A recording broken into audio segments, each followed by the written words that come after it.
Assalomu alaykum aziz do'stlar, Sanor kanaliga xush kelibsiz. Bugungi darsimiz bizni 26-dars. Mavzuyimiz sonlarni qo'shish.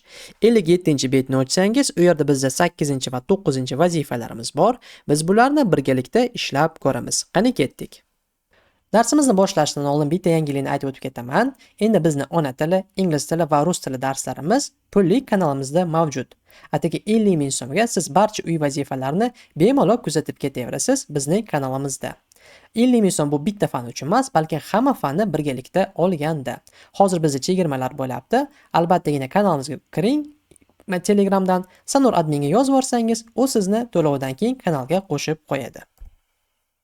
Matematika fanimiz ham endi YouTube'da atigi 3 marta chiqadi. Pulli kanalda esa hamma darslarimiz mavjud bo'ladi. 8-vazifamizni o'qiymiz.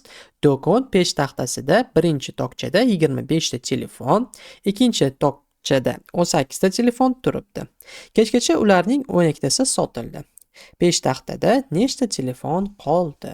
Demak, bizda birinchi va ikkinchi tokchada telefonlarimiz turibdi ekan va ular sotilib ketyapti. Ya'ni yozganimizda birinchi deymiz, tokcha deymiz. Birinchi tokchada bizda 25 ta telefon bor ekan. Ikkinchisida esa ikkinchi tokcha deymiz. 18 ta ekan. Kechasi ularning 12 tasi sotildi. Ya'ni sotilgani esa bizda 12 ta. Sotilib ketdi. Nechta telefon qoldi? Ya'ni hammasi bo'lib, undan keyin qancha qolayotganligini aniqlab olishimiz kerak. Agar ikkita tokchada 25 va 18 ta turgan bo'lsa, biz bularni bir-biriga qo'shib olamiz. Bu bizning birinchisi bo'ladi. Ya'ni 25 plus 18. Bularni biz maktab usuli bilan ishlab ko'ramiz. Esingizda bo'lsa, o'tgan darsimizda ham qilganmiz. Bularni ikkita songa ajratib olamiz. 25imiz bu bizda 20 va 5, 18imiz esa 10 va 8. Qo'shganimizda birinchi o'rinda 20 ni 10 ga, keyin 5 ni 8 ga qo'shamiz. Yozaman. 20 plus 10 qavs ichiga solib qo'yamiz, plus 5 plus 8. Shunda 20 plus 10imiz bizda 30 ni beradi. 5 plus 8imiz esa kalamizda hisoblab ko'ramiz 13. Shunda 30 plus 13. Xohlasangiz 13 ni ham bo'lib olishingiz mumkin. Xohlamasangiz yozmasangiz ham bo'ladi. Kalangizda ishlasangiz ham bo'ladi. Men hozir sizlarga to'liq qilib yozib beraman. Shunda 30 plus 10 plus 3. 30 plus 10imiz 40, 40 plus 3imiz 43. Ya'ni jami bizda 43 ta telefon bo'lgan ekan. Endi ikkinchisida qarang. Ikkinchisida biz 12 ta telefonni sotib yuboryapmiz. Ya'ni 43 ta deb qo'yaylik, telefonlar bizda. 12 ta sotib yuboryapmiz. Bu degani 43 minus 12 degani. Kallamizni ham ishlab ko'rsak bo'ladi, lekin biz maktab usuli bilan ishlaymiz. Xo'sh, 43imiz bu bizda 40 va 3, 12 esa 10 va 2. Qo'shganimizda oldin 40 ni 10 ga qo'shib olamiz. Minus qilib olamiz, bu yerda minus turibdi-ku. Va 3 dan plus qilib 3 dan minus 2 qilamiz.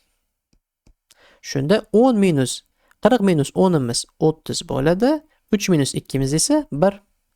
Ya'ni 30 plus 1 barobar 31 ta telefon qolgan. Javob deymiz. 31 ta telefon qoldi. Shoshilmasdan chiroyli qilib daftaringizga yozib oling. Va keyingi vazifamizga o'tishdan oldin albattagina video roligimizga like ni bosib qo'ying, kanalimizga qo'shiling. Biz esa 9-vazifamizga o'tamiz. 9-vazifamizni o'qiymiz. Jadval bo'yicha misollar tuzing va ularni yeching. Demak, bizda jadvalimiz turibdi. Jadvalimizda e'tibor bering, yozib qo'yilgan qo'shiluvchi va yig'indi. Qo'shiluvchi va qo'shiluvchi degani, bu degani ikkita sonimizni bir-biriga qo'shar ekanmiz va oxirida yig'indisini topamiz. Birinchi o'rinda 46 ni 17 ga qo'shar ekanmiz. Mana 1 dedim. 46 46, qani chiroyliroq qilaylik. 46 plus 17. Maktabda ajratib olamiz yana. 46miz bizni bu 40 va 6, 17miz esa 10 va 7. Bir-birimizni qo'shamiz. 40 plus 10, keyin esa 6 plus 7. 40 plus 10imiz bizda 50 ni beradi. 6 plus 7imiz esa hisoblaymiz 13. Endi 50 ni 13 ga qo'shsak, kalamizni ham hisoblab ko'rsak bo'ladi. Bu safar 63. Bu birinchisi bo'ldi. Ikkinchisini ko'ramiz va mana buni tagiga jadvalimizdagi 63 ni ham yozib qo'yamiz. 29 plus 34. Bularni ham ajratib olamiz. Ikkita sonlarga, ya'ni bu yerda 20 va 9 bo'lyapti, bu yerda esa 30 va 4. Hisoblaymiz. 20 plus 30. Qavs ichiga olib kirib qo'yamiz. Plus 9 plus 4. Qavs ichiga olib kiramiz. 20 plus 30imiz bizda 50 ni beradi. 9 plus 4imiz esa, e'tibor bering, yana 13 bo'lyapti. Javobi bizda 63. Tagiga 63 deb yozib qo'yamiz. Xo'sh. Endi 3-chisini yozib olamiz. 3 deymiz. 18 plus 47. 18 plus 47. Sonlarga ajratib olamiz bularni ham. 18imiz bizni bu 10 va 8. 47imiz esa bu qani 40 va 7. 40 va 7. 7imiz juda ham xunuk chiqdi. Chiroyli qilamiz. Xo'sh, 10 ni 40 ga qo'shamiz va 8 ni 7 ga. Shunda bizda 10 plus 40imiz 50 bo'lyapti. 8 plus 7imiz esa 15. Ya'ni 50 plus 15.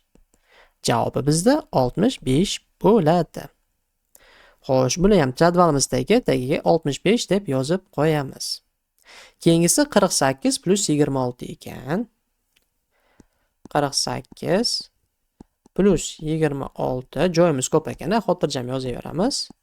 Ajratib olamiz sonlarimizga. 48imiz bizni bu 40 va 8, 26imiz esa 20 va 6. Shunda 40 plus 20miz bizda birinchisi bo'ladi, ikkinchisi esa 8 plus 6. 40 plus 20miz bizda 60 ni beryapti. Ya'ni mana bu yerdagisi. Ikkinchisi esa 8 plus 6imiz 14. Ya'ni 60 plus 14imiz 74 bo'ladi. Jadvalimizdagi 74 deb yozib qo'yamiz. Keyin 5-chisini bu yerga yozib ketamiz. 64 plus 18 barobar ajratib olamiz ikkita sonlarimizga. Bular bu 6, 60 va 4 bo'ladi. 18imiz esa 10 va 8. Ya'ni 60 plus 10imiz birinchi o'rinda. Keyin 4 plus 8. Shunda 60 plus 10imiz bizda 70 bo'lyapti. 4 plus 8imiz esa 12. Hech sig'mas ekan-ku. Qancha kichikroq qilib yozaman. 70 plus 12. Shunda bir-biriga qo'shsak 82 bo'ladi. Va buni tagiga ham 82 deb qo'yamiz. 6-chisi sal kichikroq qilib yozar ekanmiz, sig'mayapti. 6-chisi bizda 58 plus 27. Sonlarga ajratib olamiz bularni. 50 va 8 bo'lyapti. Bu yerda esa 20 va 7. Shunda yana 50 ni 20 ga qo'shamiz va 8 ni 7 ga. 50 plus 20 bizda 70. 8 plus 7imiz esa 15. Ya'ni 70 plus 15. Kallamizda hisoblaydigan bo'lsak, bizda 85 bo'ladi. Jadvalimizga ham buni yozib qo'yamiz. Oxirgisi 7-si bizda bo'lyapti. 26 plus 35. Sonlarimizga ajratamiz bularni ham. Demak, 20 va 6 bo'lyapti. Bu yerda esa 30 va 5. Xo'sh, 20 ni 30 ga qo'shib olamiz birinchi o'rinda. Keyin esa 6 ni 5 ga. 20 plus 30 imiz 50. Sal chiroyli qilib yozamiz. 6 plus 5 imiz esa 11. Shunda 50 ni 11 ga qo'shib javobda 61 chiqadi. Tevaga 61 imizni yozib qo'yamiz. Ko'rib turibsiz, juda ham cho'zilib ketdi, lekin bu maktab usuli. Bir marta o'rganib olganingizdan keyin ishlash oson bo'ladi. Hozir endi shoshilmasdan chiroyli qilib daftaringizga ko'chirib oling va video roligimiz yoqgan bo'lsa sizdan bitta like, kanalimizga qo'shiling. Keyingi darslarimizda ko'rishguncha xayr.